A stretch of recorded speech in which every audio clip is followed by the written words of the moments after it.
Welcome to chat. Well, hello there, everybody. So I'm just, messing with this bicycle right here, doing a few ins and outs. So I thought I'd bring you along. So I'm changing the wheels out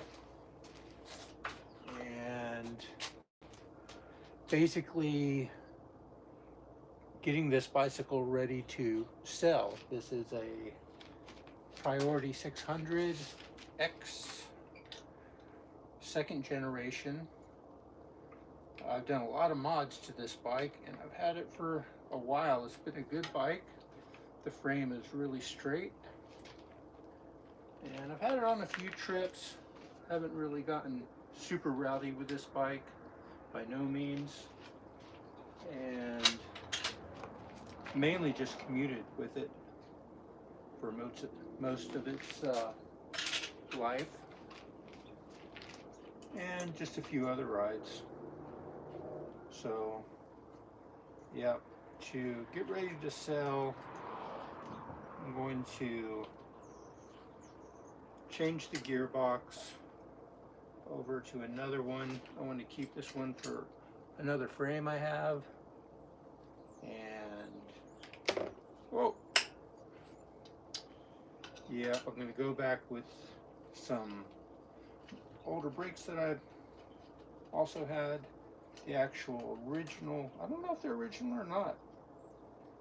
Some Tektro brakes, which I think I kept the calipers, but I changed out the controllers to an FCS. It's the same company, but yeah,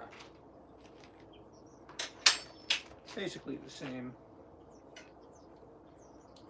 But these are some XLS, and I really like these brakes. I'm going to put them on a new frame I ordered straight from China, bypassing a lot of these companies and the boutique companies. There's only a handful of frame makers that actually make titanium frames.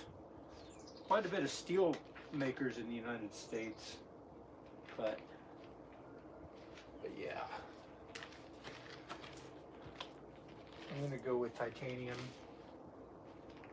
Hopefully we'll see how it goes, but nevertheless, yep, I'm gonna be selling this guy. The thing about Priority, I think they introduced the Pinion gearbox to America, and they probably have the market on the most units out there running Pinion.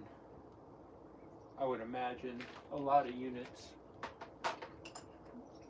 And yeah, I think it's a good company, except for one caveat, and that is the inaccessibility to get these little guys.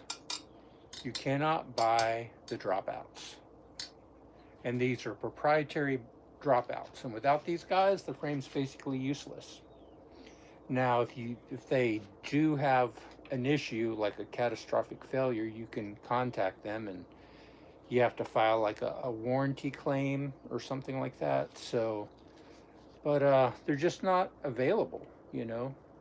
And say you were out on a big multi-day or week or month adventure, you know, I guess you could reach out to them and go back and forth. They're going to tell you to go to the bike shop and to, you know, have it accessed by quote unquote a professional. But there's not, I mean, it's getting more and more accepted, and more people are getting into it, but you just don't see a whole lot of bike shops dealing with gearboxes. Yeah, they're not, you know, that popular for a few reasons. They're a little bit less efficient, but man, I doubt I'll ever go back personally. Um, I'll take the less efficiency and the belt drive and the ease of maintenance and the way you can change gears over speed any day. I'm definitely not a racer by no means. It's kind of not my thing. I just like riding bikes.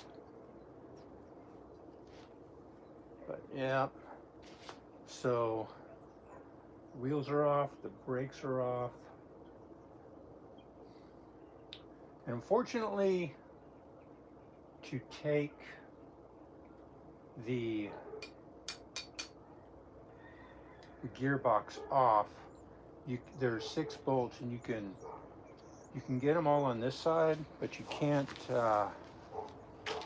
reach one of them. One, you can kind of go through the cog over here, but this one in particular is literally right in the way.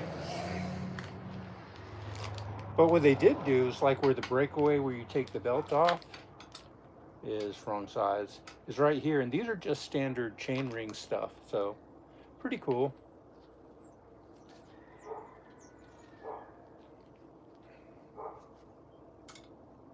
Yeah, let's take the belt off.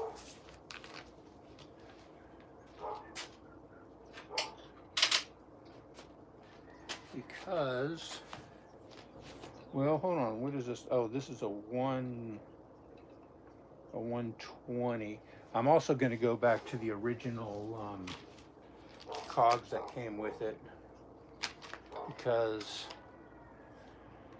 I like to, cogs really aren't that cheap, they're pretty expensive, and I found, just for me personally, I really like running the biggest cog set I can, with obtaining the pretty close ratio point.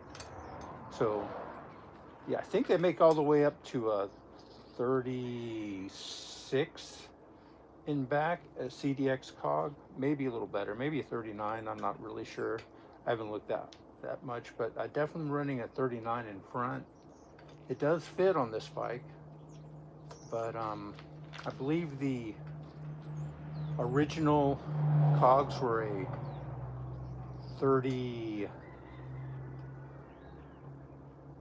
let's see, a 34 in front and a 32 in back, something like that. So yeah, these are just your standard chain ring links. They work pretty good. I should probably not be holding these when I try to pry that off.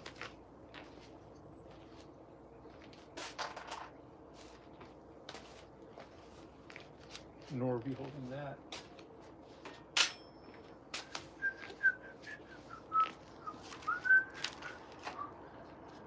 Okay, so this way you just kind of bend the frame out. You kind of want to get the belt flat and just pop it through like that. And that's it. So I gotta go back and remember what size belt went back on. Hopefully it's not a 118, because I'm running a 118 on that bike over there. It has a little bit shorter chainstay, and so it's using a 118 with those same cogs, but this one's a little bit wider. For this one, I did end up drilling a little hole in the frame right here, so you could add some fenders, which I had on here.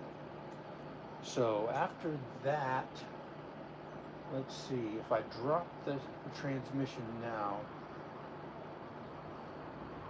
I'm going to have to take off the shifter too. This does have all internal routing, but I added these little cheapy kind of like external route mounts, because man, when you work on stuff like this, or just for diagnosis, it's just so much easier to pop them in and out, and they hold really well actually. But just to pop them out and keep the unit all as one. This 12-speed unit right here actually got used, and it's running pretty good. And the unit that I put in here is going to be the original unit that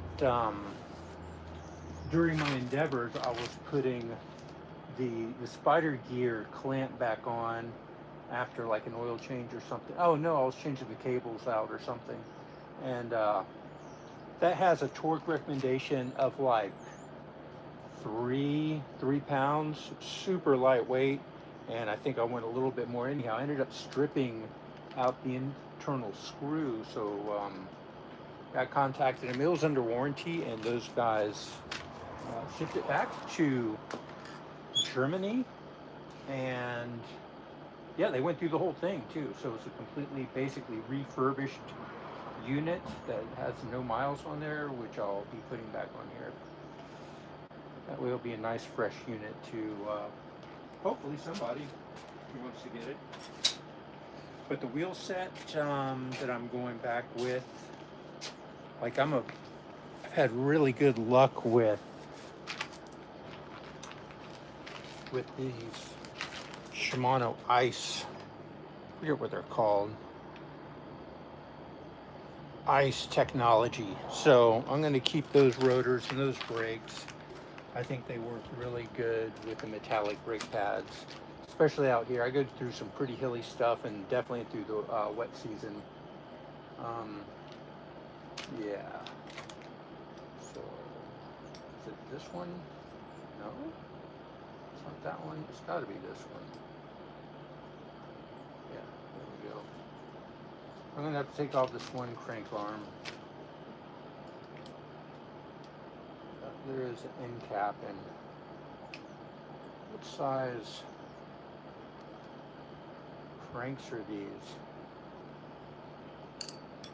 Yeah, I'll probably be putting back on what came with it. We're like 170, 175 cranks, but you get a lot of torque with those. Me personally, I like the shorter cranks, and right now I'm running mismatch cranks. I'm really experimenting with super short cranks, relatively speaking, like a 155 and a 160 on my other build over there. And it's yeah, that's working pretty good. I'm kind of liking it because one of my legs is a little bit different than the other one. So basically, to take the cranks off on these, you just kind of want to loosen up the clamping bolts, and then there's an end clamp bolt, which is a big old honking torque or Allen wrench. Find that guy.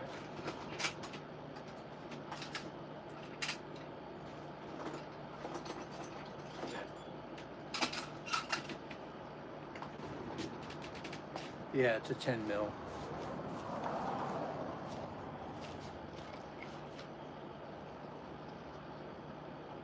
Yep, and I'm going to keep these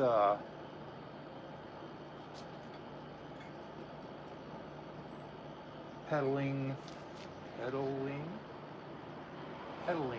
yeah, pedals.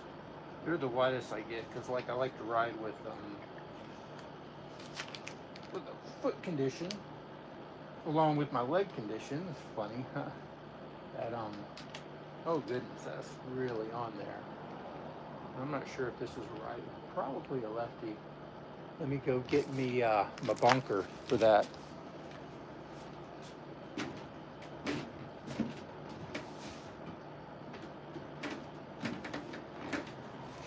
Yeah, these pedals are a little bit heavy, but I'm able to ride with my heel really far back, and it seems to help with this ankle thing I got going on.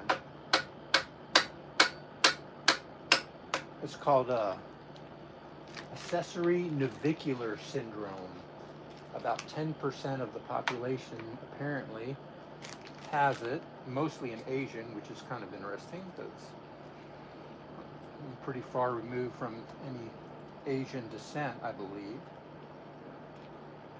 A lot of endurance athletes or something, they can have problematic with it when it starts to prolapse or whatever, because you have a navicular bone in your foot, and some people have that split, and the thing is there's some tendons or some nerves or both actually that are connected to it, and if it's connected to the second part and it starts dropping down, it gets pretty gnarly, man. You can't well, I couldn't like walk very well with it. But there's the cap. All right. Let's see. There's I get a better view maybe of what's going on over here. So my shop is a makeshift mobile outdoor shop. Can't really do much about it, but that's what I'm faced with at the moment. So you got to make do with what you got, right? I would love to have an indoor shop where I don't drop bolts in the friggin' ground, then having to grab a magnet and look for it, and then if it's like a aluminum or a titanium bolt or whatever, yeah, those don't pick up. So it's either lost or you spent hours just looking for it.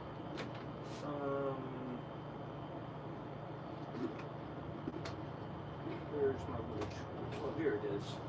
So for these, I like to use the brake pad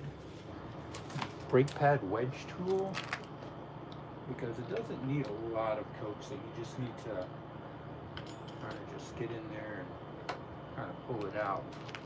Like that right there. Yeah, so I'm running a 170 on this one. I have some spares. So I may end up actually changing that out as well. I probably should have taken the pedals off at this point. I didn't even think about that at the moment while it's on there. As a matter of fact, you know what? I think I'm going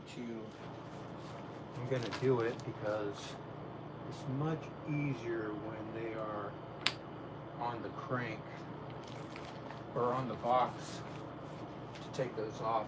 It's just 15 mil. 15 mil. Yeah, 15 mil. Yeah, being a kind of like this mobile makeshift thing, I got to put everything up and lock it up and then put it all back together. So it is kind of a pain, but I'm thankful that I actually have it. So.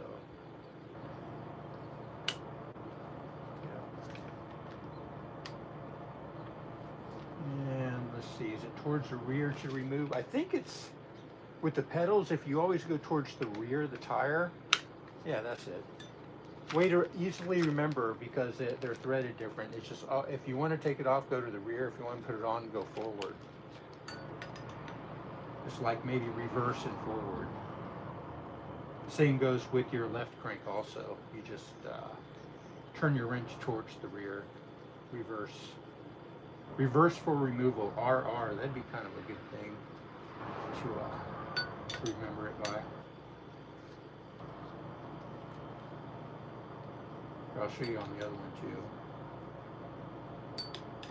And I was using this other anti-seize formula that I seen this dude at a bike shop use, and I really don't like to go to a lot of bike shops with this one up in around Seattle area. This guy was like, his whole deal was like internal gearbox, hub drives, and I was having issues with actually another priority that I had that had a Shimano 11-speed Dauphine, I think, or I forget the name of it, but it was a hub drive, and it wasn't properly set up from the factory.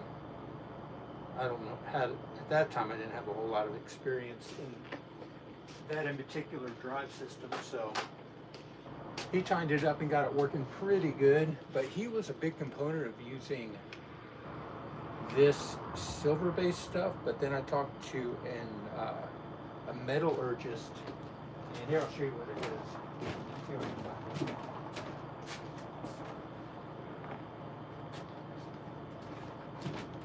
So it's this stuff right here. Permatex anti-seize. But I think there was there's an ingredient in here that actually promotes it eating away at the metal, unbeknownst to myself. And if I've seen it on here, the actual additive that's in here, I could tell you what it is. Directions, warning. Okay, it has petroleum.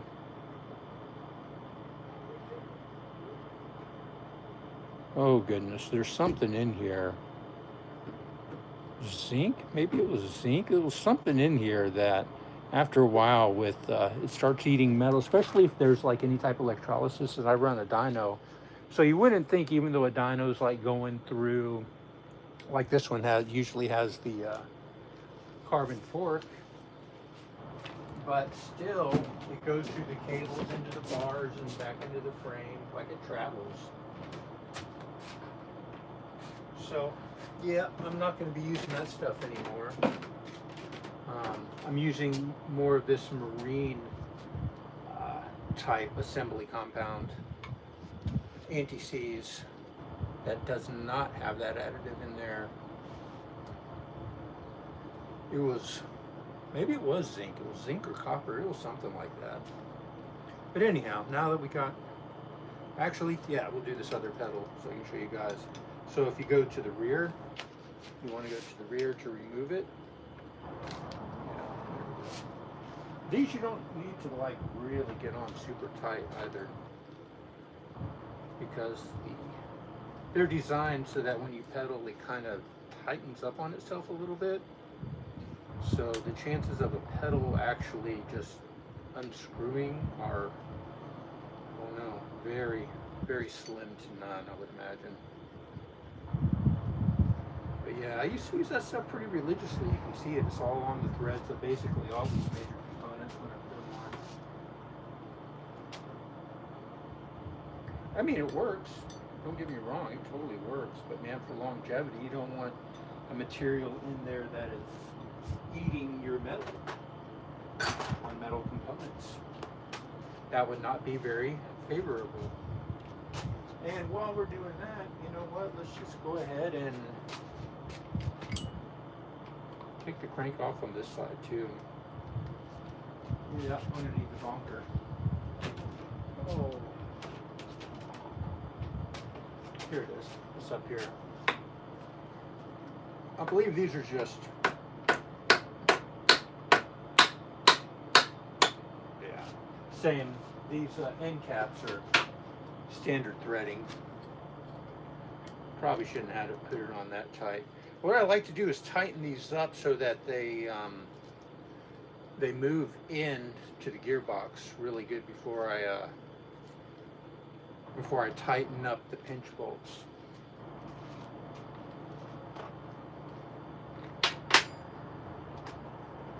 And yeah, we'll remove that crank too.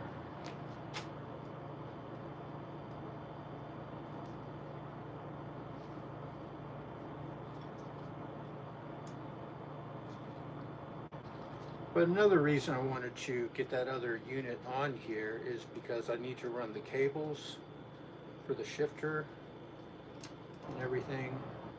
I like to keep them externally routed and all in one piece, so like the length and everything's correct, but you can get to them, because to recable a gearbox, particularly the Pinion gearbox, it's not a hard job, but it gets tricky when you get to the actual shifting lever up on the handlebar. It's really tight quarters, and when you go to cut off the there's these tiny little set bolts in there, and when you go to set those, and then you got to clip the cable, it's a very small, tiny little cavity, or kind of like, I don't know, little slot that the cable's supposed to go in. But it's hard to clip that and to get it all pushed down in there, because those frays like to stick up, and then they like to catch on everything, and it could start wearing out. But it kind of makes a mess when you're shifting also. That's the hardest part, is man, that last little bit. Your one cable, like your bottom cable, I forget which one that was called, like cable A or the bottom cable, you can actually pull out the stopper, set it in there and put it in and pull it back, but you can't do it on the second cable. That is, yeah, you got to do that one all in there. You can't pull out the stopper or the set screws. You have to pull it taut right where it sets, and then Yeah, just clip it inside the actual handle. And clipping that is a pain, no lie. We're trying to deal with each of those little strands. You know, you can get even the best, you know, even like a park tool, you know, wire clipper and clip in there, but it still is so close, such an angle, you can't really get a good clean cut, unfortunately. Not sure how to ever remedy that unless you could properly get the right cable length and then have it like seared at the end somehow, like they do the ends factory. I'm not sure how they brace it or something, it seems like almost. Yeah, the wedge tool, that's what I'm looking for. Looking back for the wedge tool. Yeah, with another, with a proper, basically, proper shop, one would potentially be able to put the tools back where they could find them again, which I've seemed to be aloof to for the moment. Also, Pinion recommends, oh, I can just pull this one off. Also, they recommend to actually change where your crank's set on this cog right here every so often, every year or so. So therefore, like, I guess where the pinch bolts are, these first two cogs right there, that's where you get a lot of the wear, because if you look in here, you have teeth. You have teeth everywhere, but you're missing one right here at the pinch section. So these two are getting a little more pressure than all the rest of them. So they recommend like rotating this every so often, just to keep this guy coming out of the gearbox like in you know, from wearing even throughout all of those. So there's that one. Oh yeah, I need to pull that one off. What did I do with that guy? Oh, here it is. Yeah, so that's loose. Hopefully we can easily slide that one out too. Yep, there we go. All right. Let's put this guy back where we know we're going to find him here. There. Now we got to take off the cog. And if you guys ever seen one of these come off or mess with it, you know what I'm talking about. This is the part, if you were to ever travel with a gearbox, you should probably carry the proprietary Pinion tool for catching this. It goes on it has a 3/4 inch socket. I keep it all together. And then what I use is like here I'll show you. Just find it.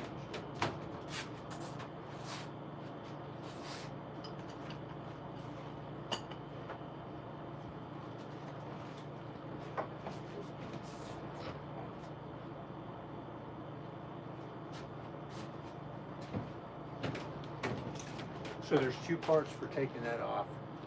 You're gonna have to use this guy and really pay attention to what it says right here.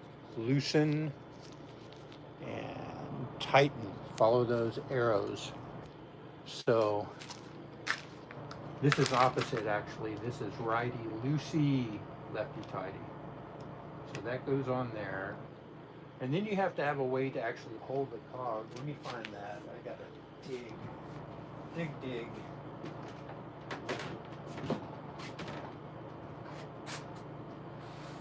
Ah, there it is.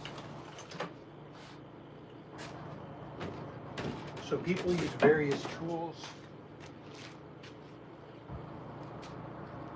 I'm not sure what this tool is actually called. It's kind of like a rope.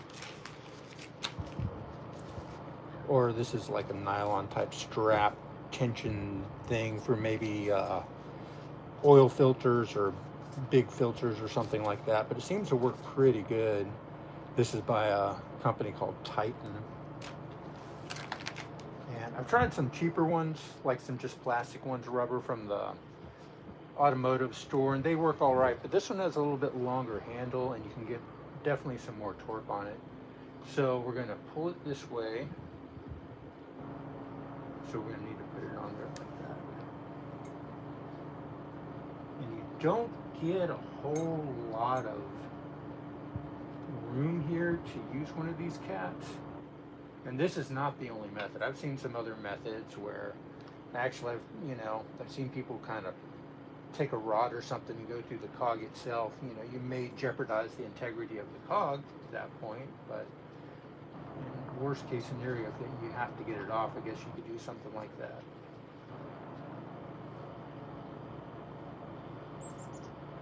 So make sure this is about in the middle of the cog as you can get it.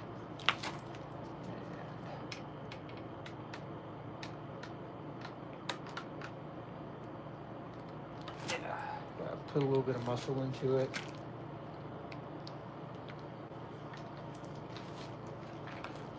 All right. There we go.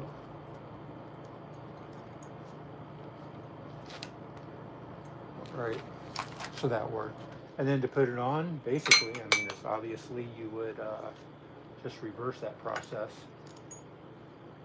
Now there is a ring in here that Pinion recommends to change if you ever mess with this, but I guess like if you're doing it fairly quickly or don't have a whole lot of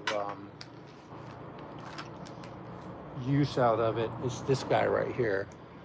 This one I may replace. They're fairly inexpensive. And yeah, that's how it goes on with this guy right there. So that's that. Yep.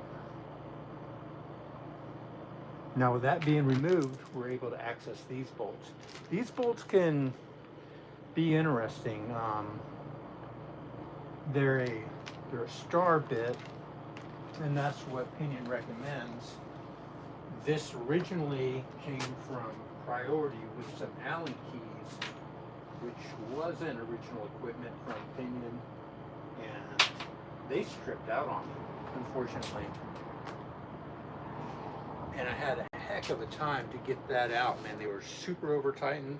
Like the torque recommendations are pretty light for this, and sometimes people develop squeaks because they were untightened, but then if you over tighten them, that could definitely cause problems also. Yep. And feeling the need for a little bit of nicotine here, excuse me.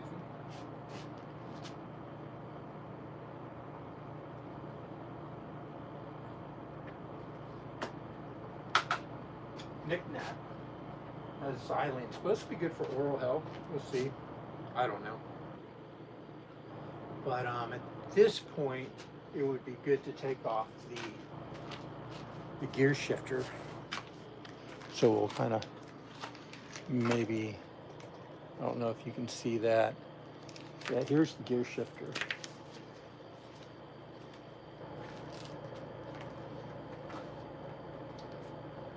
Excuse me for not wearing a shirt, man, but it's, even though it's in the PNW, we're in actually a heat advisory for this area. This is kind of an interesting little deal right here. This is a tire plug that goes in your bar end, man. I've used this a couple times for like big holes. That works really good. And I also carry a reamer for this same size. If it's a big enough hole, you need to. Even though, tubeless works really good, but if you can plug it into tubeless, that's a win-win in my book. For sure. All right, there's that guy.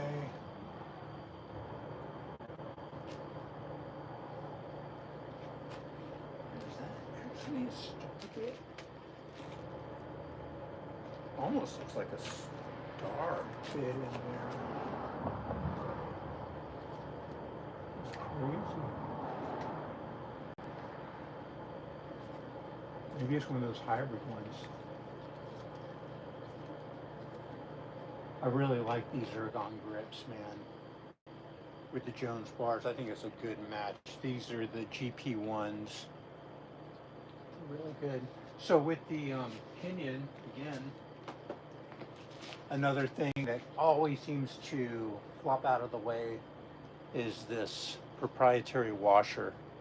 You got to keep that guy around.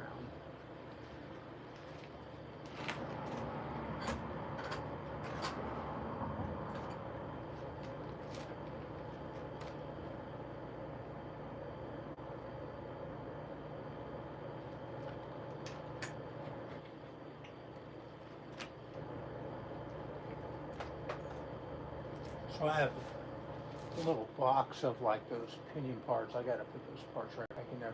And there's also a tiny little Allen right in here that holds all that together. It makes it's a clamp mount. So we'll loosen that guy up. I believe it's this size. Yeah.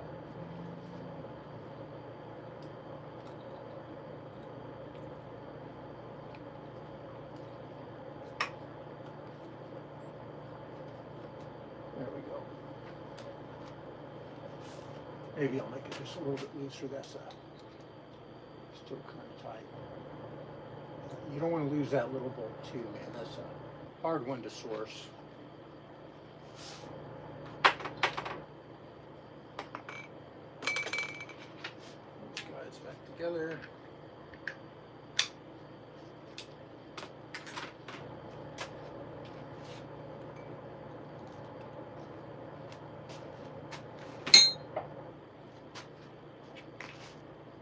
All right, there's that.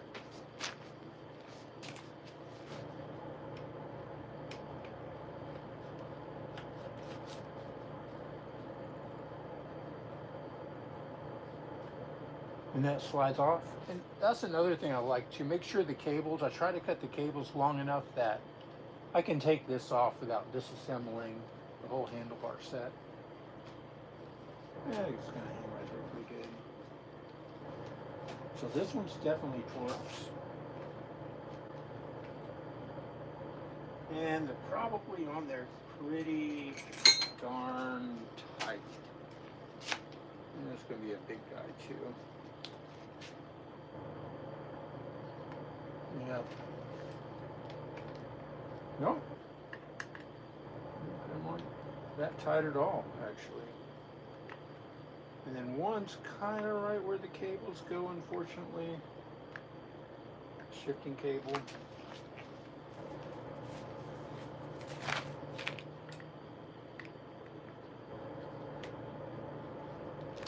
Yeah, I had them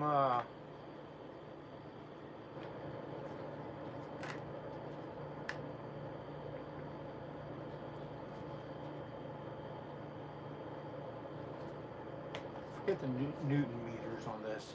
It's like 10 on like the ratchet. I didn't have them on there too tight. But you definitely want them on tight enough or this thing will squeak. These may be titanium too bolts. I gotta check the magnet and see if they are. If they are, I want to keep them. Go back with steel. Titanium bolts are not cheap.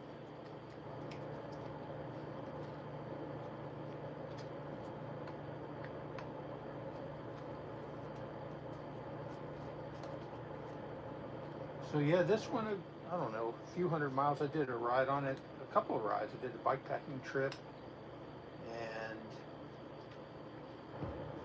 a kind of a group ride thing.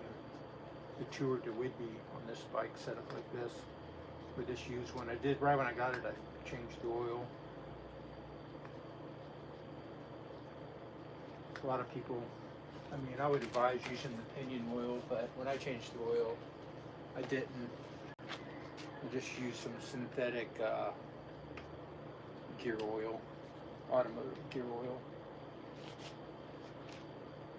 There was a lot of chatter about this a few years ago when these came out, and people were taking samples and sending it off to the lab. And I'm glad I didn't, but I read like what they were talking about. And there wasn't a heck of a lot of difference in additives or what they found.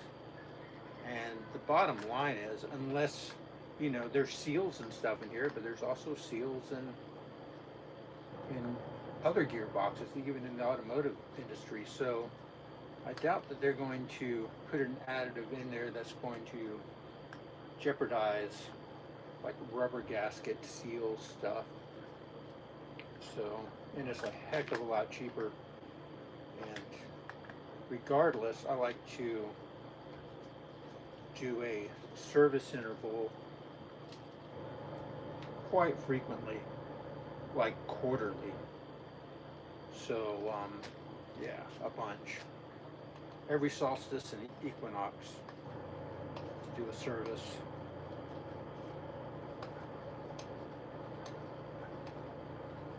Alright, so I take out the side ones and leave the top two in there just to hold it in place. It's probably going to hold in place anyhow. Let's see if these bolts are tight. Here's the magnet. Nope. They are definitely steel. They're sticking.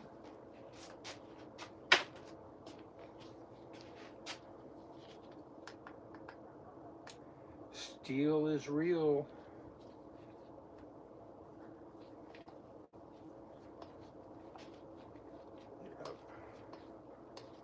We'll drop this guy. Then we're going to start with the wheels. I'm going to change the disc out in the wheels, and we're going to go back with these FCS levers and these 4-piston Tektro calipers. One of them sealed for the front, of course. It wasn't run through the tube, but originally when I got this, unfortunately, I ended up running the cables internally when I did the original set, and I had to cut them to get it all apart, which I was not a fan of that. I had to cut them right there. So this is going to definitely take a full bleed, and I need to check the length on this one.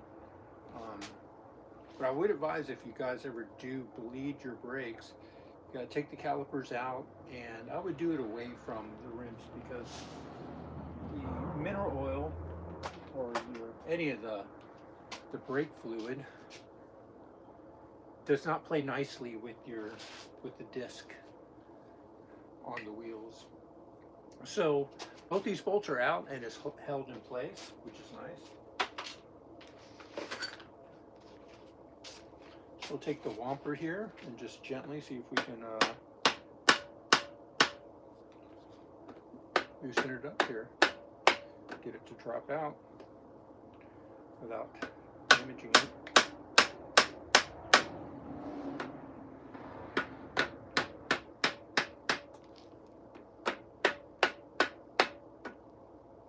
I don't want to hit the dropper cable here.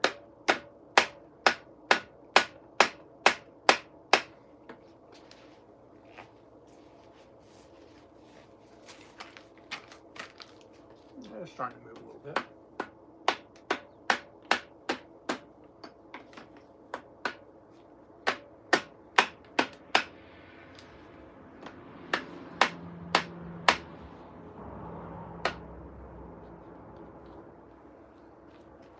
I'm not sure. This one looks a little bit different than the actual Pinion factory brackets. It may be Pinion, or maybe built by Pinion or spec'd out specifically for priority, but it looks a little bit different than what you see online as far as when they went to build this frame.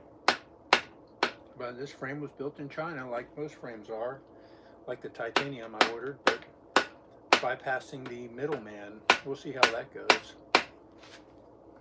I was able to save about, oh goodness, $800 on the frame.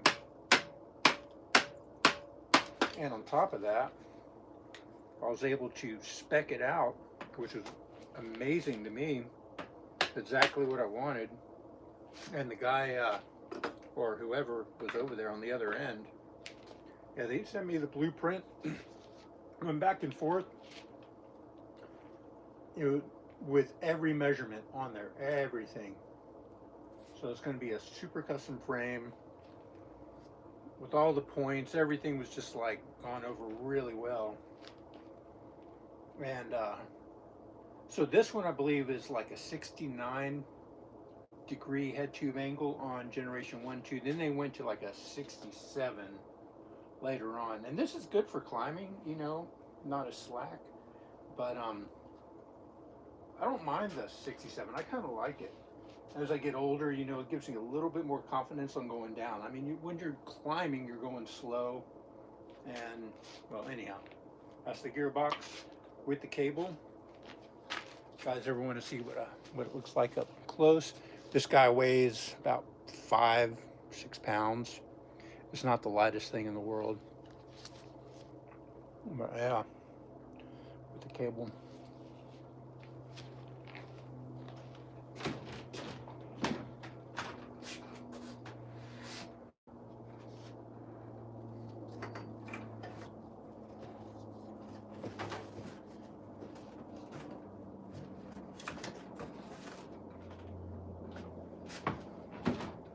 As a matter of fact, I got a Pinion Gearbox box that we will like to put in here.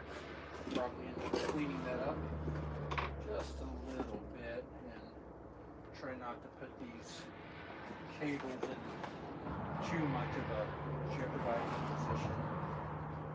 Keep them kind of sticking out, I suppose. Don't bend them too much.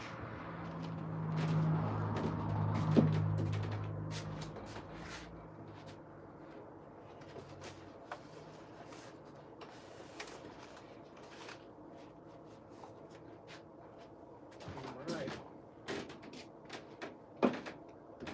So there is that. At this point, I want to save these brakes. So we're going to take those off.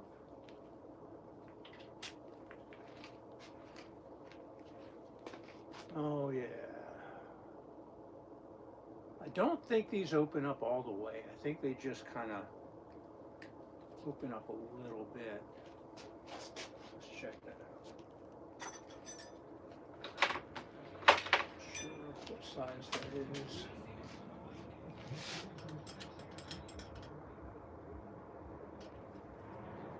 This guy.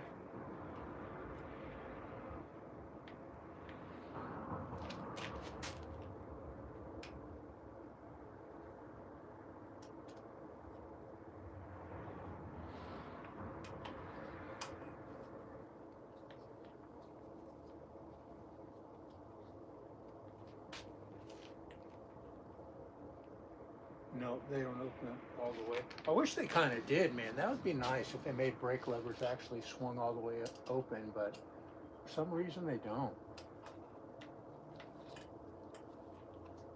Like they design it to, you could take the bolt all the way out and it's just going to lift up a little bit. Even though it's on a full hinge right here. I'm not sure why they would want to do that, but maybe just, here, I'll take this bolt all the way out and show you.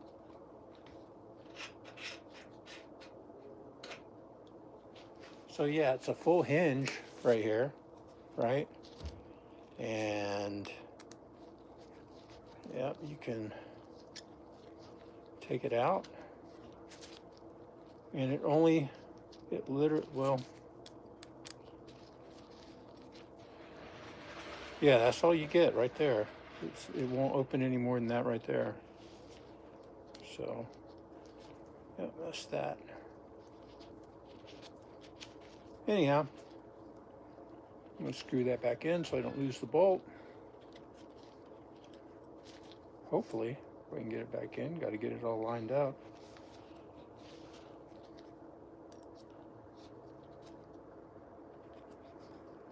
There we go.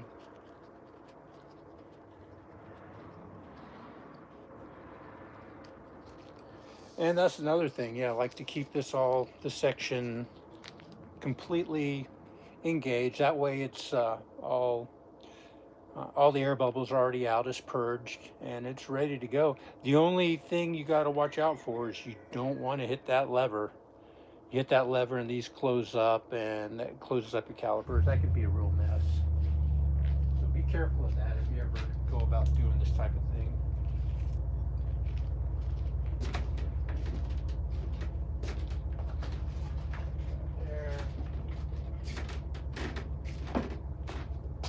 And now we got to take this guy off.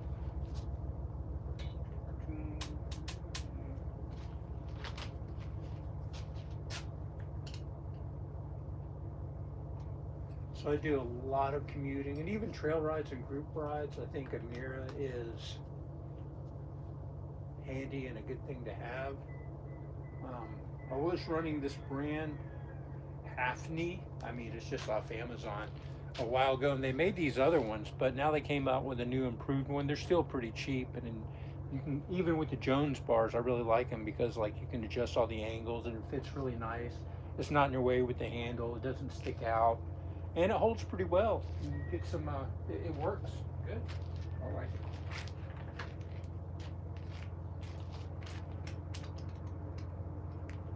Of course, it's not the right size. This one.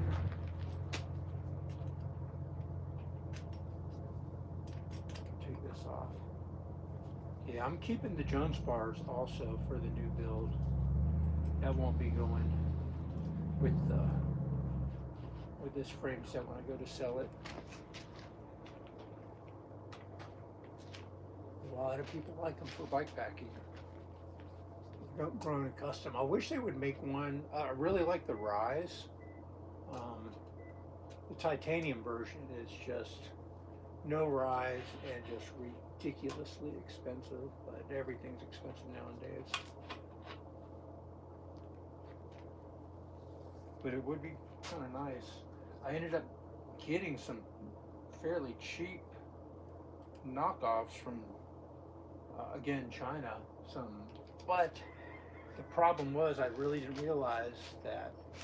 See, I cut these down a little bit, but to have the twist grips, you have to at least have, especially with, with your brakes and everything, minimum distance you got to have in order for everything to fit before the breakaway of kind of like the opening right there.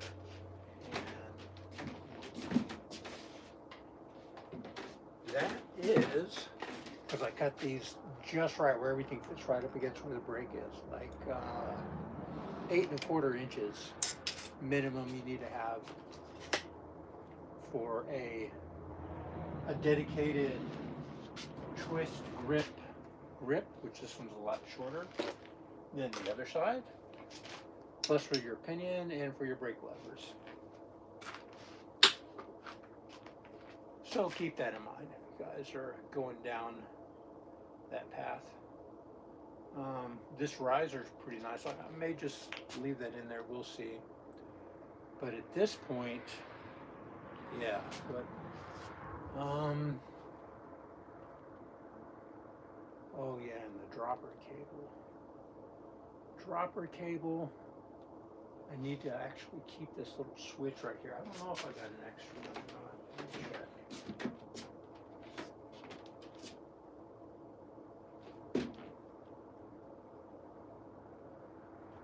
I'll check later. We can come back to the dropper thing, but if I'm going to put the new brakes on, I might as well go ahead and change out the bars too. And we can come back and deal with the little levers. They departmentalize all these projects so much. It's like, yeah, here's your dropper. Oh, you want the actual actuator to go with it? Yeah, that's going to be another, whatever, $100 bill.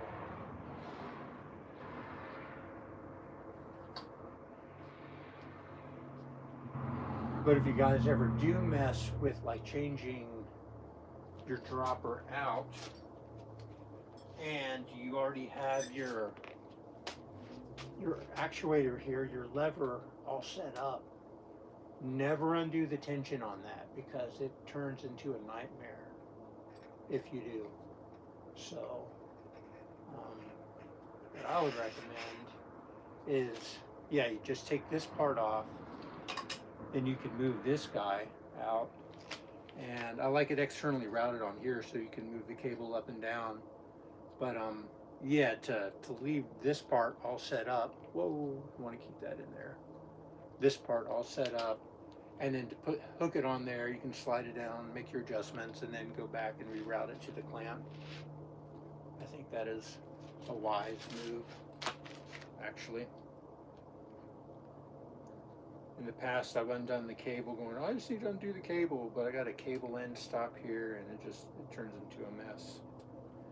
And then the actual wire inside didn't want to, it's not taut, right? And so it ends up crimping up and folding inside your seat tube, and yeah, not the best scenario by no means. So we'll keep that guy on there, and let's take off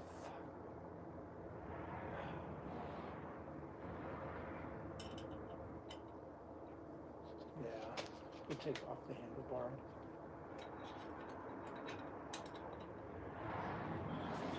This Jones bag's right in the way. Give us a little more room here.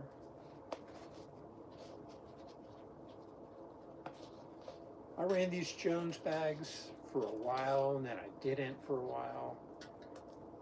I've come back to like using them because I like the utility, and I like how they sit flush. You can't really get a good grip if you want to get into a narrow position, like really tight, but you can still reach up there, grab the bar, still tuck fairly arrow in it, just by kind of like grabbing like this right there around, and it's fine. Prolonged use, I don't know. I'm not in a tucked position that often. A few descents, for sure. But then if the descent is long and you don't know about it, man, I don't like doing that either. I like to keep a finger on the brake just in case something comes up or something happens.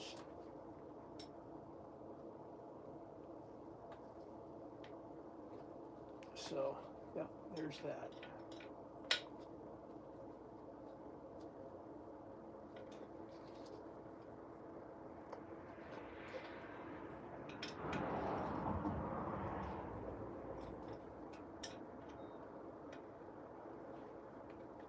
Now, take these all the way out.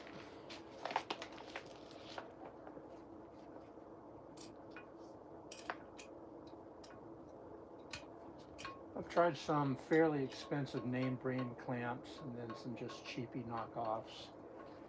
And the cheapy knockoffs like this or whatever, they seem to work well for what I do. Now, if I was like hardcore into whatever, really putting a lot of, there we go. That makes a lot more sense. Been a lot of abuse into them. I don't know. But again, these probably all come from China anyhow. I tried to look up this brand. I got these from Amazon too, and this brand went out of business. They're no longer selling on there. It just probably got taken over by another brand name. Who knows? But majority of bike parts are built over in Asia, for sure.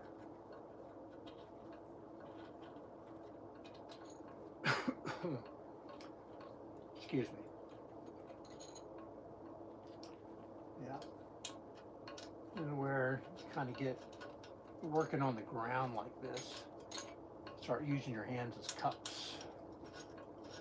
Catch these guys. Oh, I got a little tickle in my throat. I'm talking, dude. All right, there we go.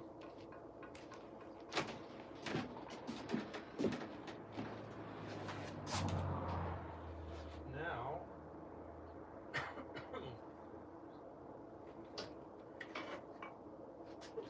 we're going to go back with.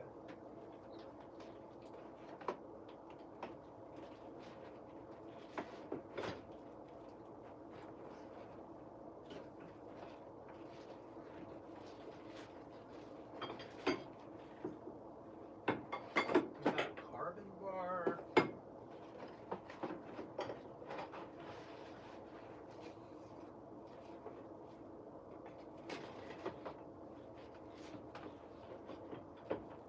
This flat steel.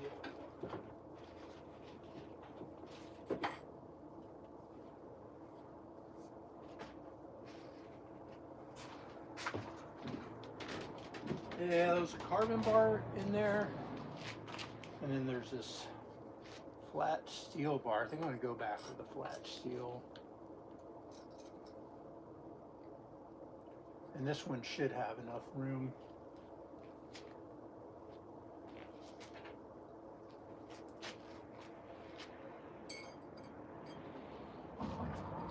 It's got a little bit of sweep, not a whole lot. It's going to look funny.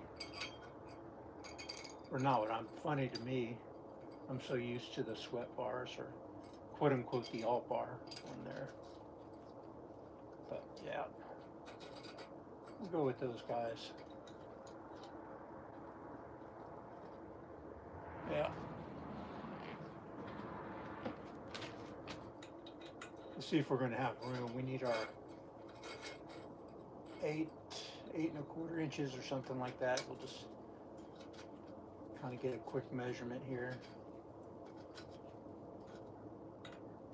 See what they're going to look like. Then we're going to get back to the wheels. I need something to put the levers on. So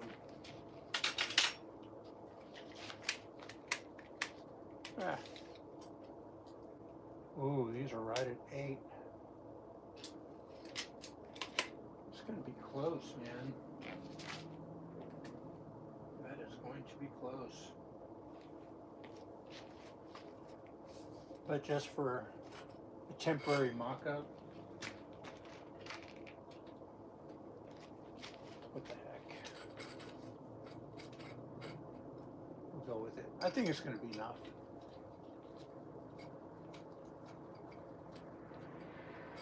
I'm not even sure what kind of bars these are.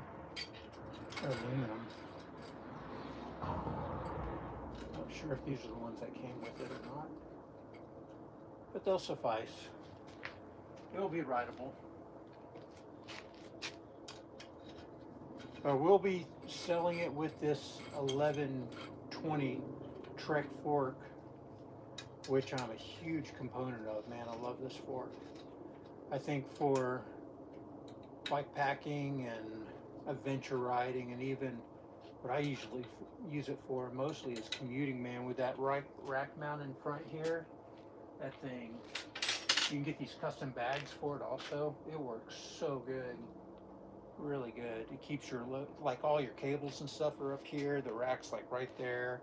It mounts to these 4 bolts right there, and it sits out here. I think and these are burly forks, you know. They're cheaper than the Whiskey, a little bit more burlier. They have, you can put fender mounts down here. There's also another screw at the very bottom. I'm not sure what that's for. Maybe a drain hole or something if it ever fills up. And then you have your 3 accessory mounts down the side.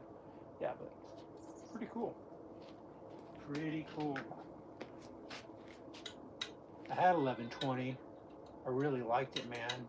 It had a elevated chainstay, which I thought would have been really cool for belt drive, but then they never really, you know, I've seen a couple guys use some hub drives, wheel hub drives, but with a chain. That seemed to work out all right, but nothing really for a belt. It would have been really cool, because that way you wouldn't have to have a split chainstay for that. And yeah, that would have been really neat. I think that would have been a sweet bike if Trek ever paired it up with Pinion and they went with the 1120 with a gearbox. That would be a sweet ride, no doubt. All right, there's that. So now what we're going to do is take the brakes, no, off the wheels I'm putting on. So, yeah, this is one of the wheels I'm going to be putting on. And this is the first wheel I ever built personally, because like the original hub that came from the factory was just this off-brand thing. It only had a few paws, and a lot of people had problems with it. Then Pinion came out with their own hub. This is by DT Swiss. This is the HR3, and this hub is really cool because it gives you a nice, like a single speed utility. The wheel is really symmetrical, so it's really strong. And yeah, this was a fun build, actually. I kept the original rims. I was looking into changing the rim set, but these have held up really good. These are the, WTB rims. And they're the Tough Edition, which has actually another chamber inside the rim.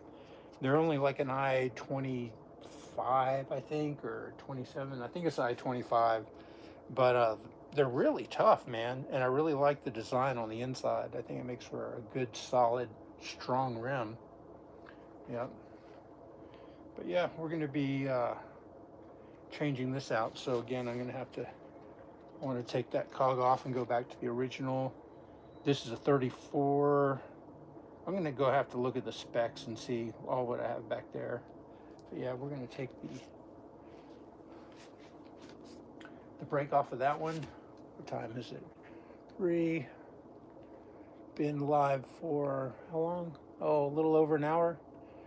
All right. Yeah, that's okay.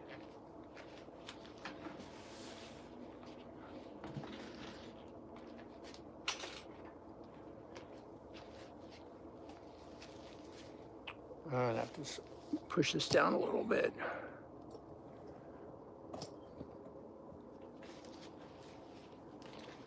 Not sure how far I'm gonna get today with doing all this. Again, this is kind of backyard mechanics.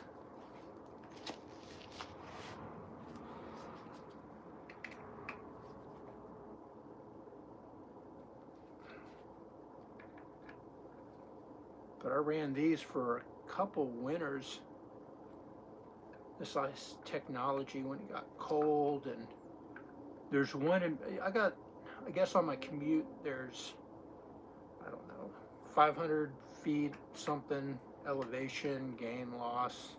I have to look at the stats. It's not that bad, but one in particular block that I got to go down hits 12-13% grade into a stop sign. And so when you start going down that, dude, man, you pick up speed quite a bit. And when it's wet, cold, and you got like all your stuff for work and your panniers on there, and you got extra clothes on and all that kind of stuff. So the bike's heavy. Yeah, you need some braking power, that's for sure.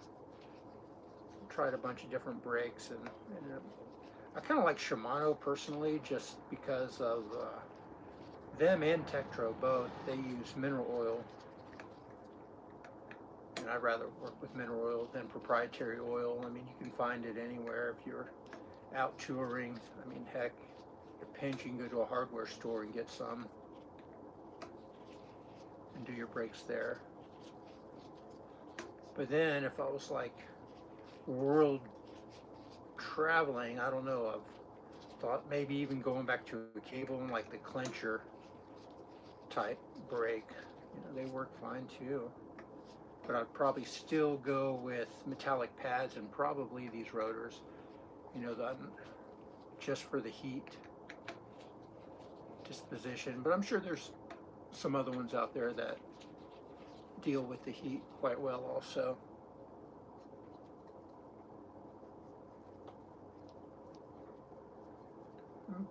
Been happy with this system though for around here. But hydraulic brakes are getting more and more accessible everywhere too. So any of these countries you go to, I'm sure if you can make it into one of the bigger towns, you can find a bike shop that's going to have something for you if you really needed it. And then if not, there's always, you know, the internet and all that stuff's going to be available, so you can just hang out for a while and try to order it. Enjoy the culture at the time. All right, there's that. Oh yeah, I had a spacer in here. Spacers are always handy, super handy. So I don't want to touch that with any of my growdiness on my fingers from all that stuff. Put that down. And where are we gonna put you? Over here. That, and these guys. And then for the to take that cog off, I'm gonna have to go look that up and see what I got. Well, see, that's a 34. I think we want to go with a 32.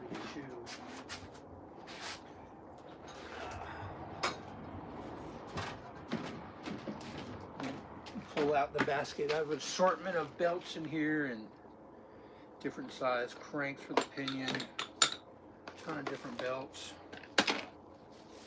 from all the different bikes in the past. I hope there's a 118 in here. I think it's going to be a 118 is what came factory. I got a bunch of, there's a 111, 115, and 115 would be nice. I'd like to use some of these shorter ones because I'm not using them anymore. And titanium stem, that's always kind of cool. So for the rear cog, oh, 130.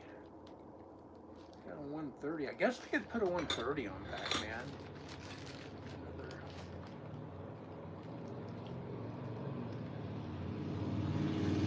Maybe it was like, I could do the 130 in back. And why is this one not telling me what size it is? 32. Oh, this is a 32. CT 1132. CDX. Why are they different like that? Yeah, I think I'm gonna go smaller. Oh, that's the front. That's why. Okay.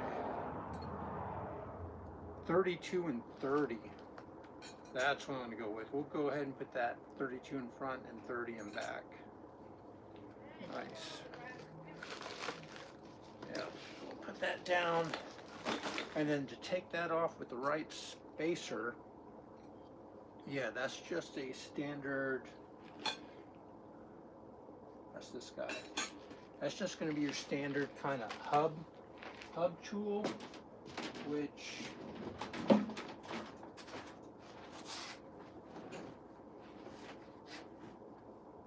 not sure. That guy.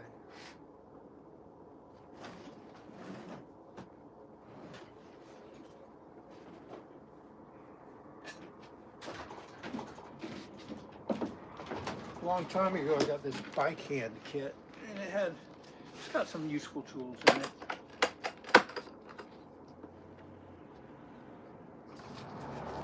So let's see if it's got that in here. Yep, there it is. And this, I don't think that's a 3/4. I think that's a 1/2-inch drive. Oh no, that's not the right size. There's a smaller one.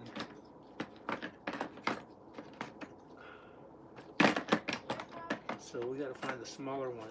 I think, if I remember correctly, that I took it out because I really don't use any of these other tools anymore. until I absolutely have to.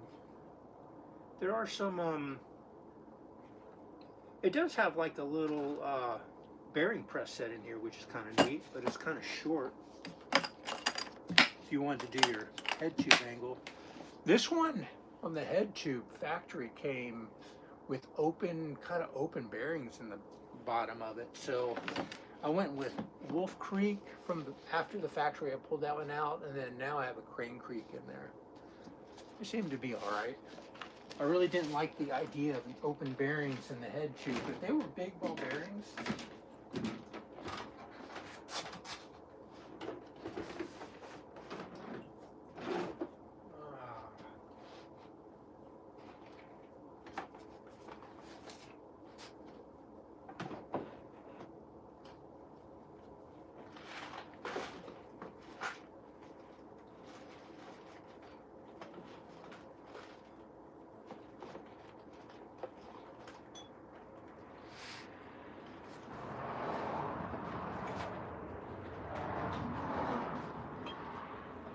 Here it is. Yeah, my apologies. So they were big ball bearings, and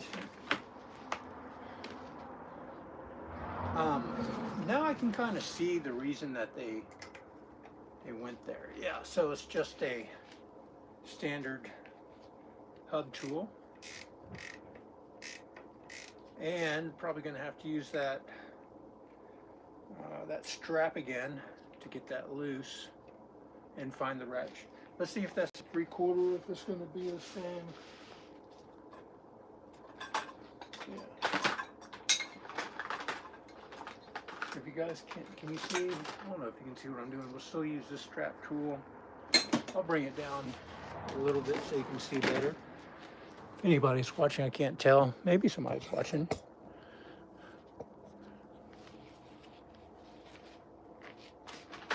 See if this is, oh yeah, 1/2 inch drive, not 3/4. So I think this is 1/2 inch drive. Yep. Yay.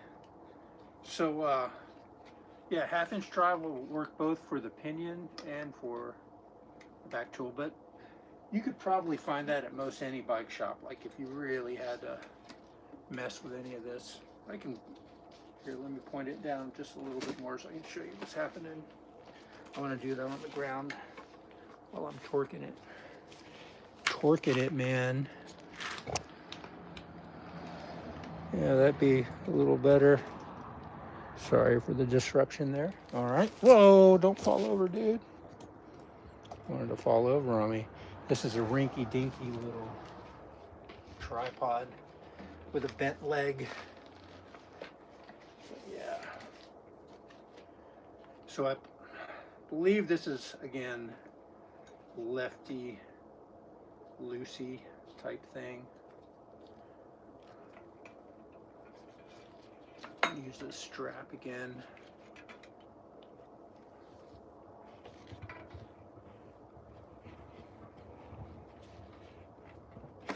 Yeah.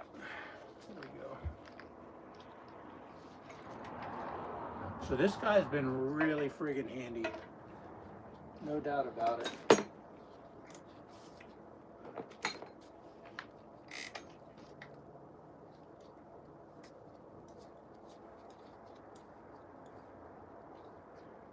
And I'm actually using the whole Pinion set on this one.